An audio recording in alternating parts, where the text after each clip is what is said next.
Hi everyone, this is మెదక్లోని Medak church tour plan అండి. ఈజీగా మనము హైదరాబాద్ నుంచి 2.5 అవర్స్లో వెళ్ళొచ్చు. నెక్స్ట్ బాన్స్వాడ నుంచి కూడా 2 అవర్స్లో వెళ్ళొచ్చు. నిజామాబాద్ నుంచి 3.5 అవర్స్ పడుతుంది. కామారెడ్డి నుంచి కూడా మనకు 3 అవర్స్ పడుతుంది. అన్నిటి నుంచి కూడా మనకు బస్ స్టాండ్ ముందటనే ఉంటుంది. మెదక్ చర్చ్ అనేది ముందటనే అసలు 400 మీటర్స్ డిస్టెన్స్లో వాకేబుల్లోనే ఉంటుంది. ఈజీగా వెళ్ళొచ్చు. ఆర్డినరీ బస్సులో చాలా ఉంటాయి మెదక్ నుంచి అన్ని విలేజెస్, అన్ని సిటీస్కి.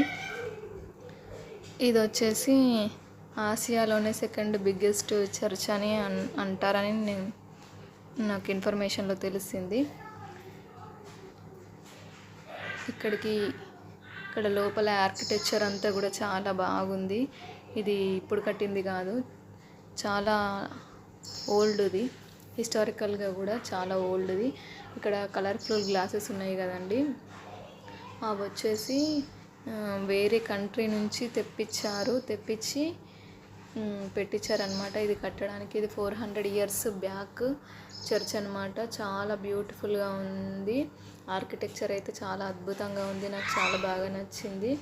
ఇక్కడ కొద్దిసేపు మొత్తము చుట్టుపక్కల కూడా పార్క్ లాగా, లాన్ లాగా చాలా బాగుంది. ప్రశాంతంగా అనిపించింది. ఇక్కడ నుంచి మనకు ఏడుపాయలకు కూడా మనం వెళ్ళొచ్చు. మెదక్ వస్తే Medak church and Edupayala temple and Medak fort ఇవన్నీ చూడొచ్చు. ఇక్కడ లోపల కూడా ప్రశాంతంగా ఉంది. ఫోన్ అనేది లోపల ఎక్కువసేపు అలో లేదు, అసలు అలో లేదు. తక్కువ మంది ఉండడం వల్ల నేను కొంచెం మెల్లిగా ఎవరికి తెలియకుండా తీసాను. ఇంకా మీకు ఏమైనా డీటెయిల్స్ కావాలంటే, ఇన్ఫర్మేషన్ కానీ అవసరం అనుకుంటే కామెంట్ సెక్షన్లో కామెంట్ చేయండి. ప్లీజ్ లైక్ చేయండి, సబ్స్క్రైబ్ చేయండి నా ఛానల్ని. ఇక్కడ బయట ప్రశాంతంగా ఉంది కానీ కొంచెం చెత్త చేస్తున్నారు. హిస్టారికల్ ప్లేసెస్ని చాలా నీట్గా ఉంచితే బాగుంటుంది. ఇక్కడ ప్రాంగణం అంతా కూడా మొత్తం క్రిస్టియన్ ఫాదర్స్కి వాళ్ళకు రూమ్స్ అలాగా ఉన్నాయండి. ఇక్కడ ఆ రోజు మేము వెళ్ళిన రోజు ఒక మ్యారేజ్ కూడా చేశారు. సింగిల్ మామ్గా నేను నా కిడ్స్ని తీసుకొని ఒక్కొక్క టూర్కి వెళ్ళడం జరుగుతుంది. ప్లీజ్ లైక్ చేయండి, షేర్ చేయండి, కామెంట్ చేయండి. డౌట్స్ ఉంటేనే కామెంట్ చేయండి. ఎలా అనిపించిందో బ్లాగ్ కూడా కామెంట్ చేయండి. ఏమైనా సజెషన్స్ ఉంటే కూడా కామెంట్ చేయండి. అక్కడ రెయిన్ లిల్లీస్ నాకు చాలా బాగా అనిపించి నేను తీసుకున్నాను. లాన్ మొత్తం కూడా గ్రాస్ తోటి ఉంది. ఇది ఎంట్రింగ్ అనమాట. ఎంట్రీలో ఇది మనం నిల్చొని ఫోటో తీసుకుంటే మొత్తం కూడా రావట్లేదు, అంత పెద్దగా ఉంది.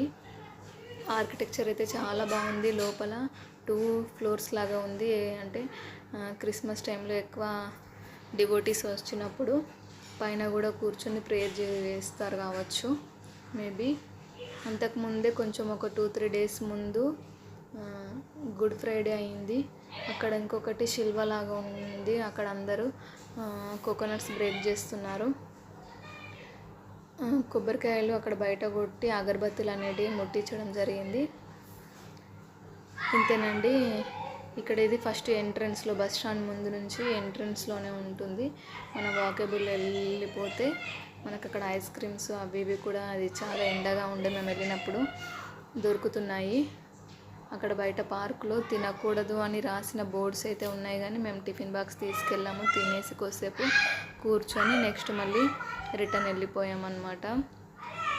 నిజామాబాద్లో ఉండే వాళ్ళకు, కామారెడ్డి, బాన్స్వాడ వాళ్ళకు చాలా నియరెస్ట్ ప్లేస్. హైదరాబాద్ వాళ్ళకు కూడా 2 అవర్స్లోనే ఉంటుంది.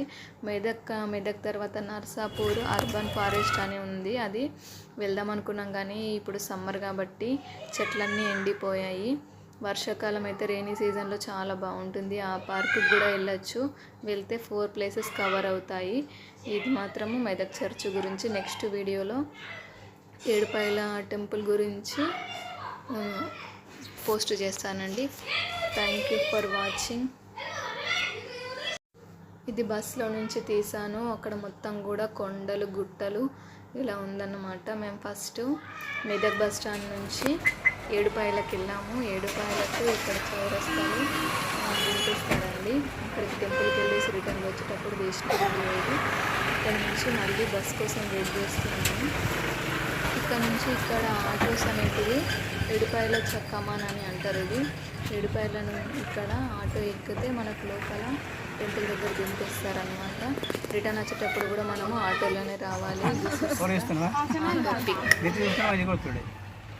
ఎట్లుండే ఏం కాదు మాకు.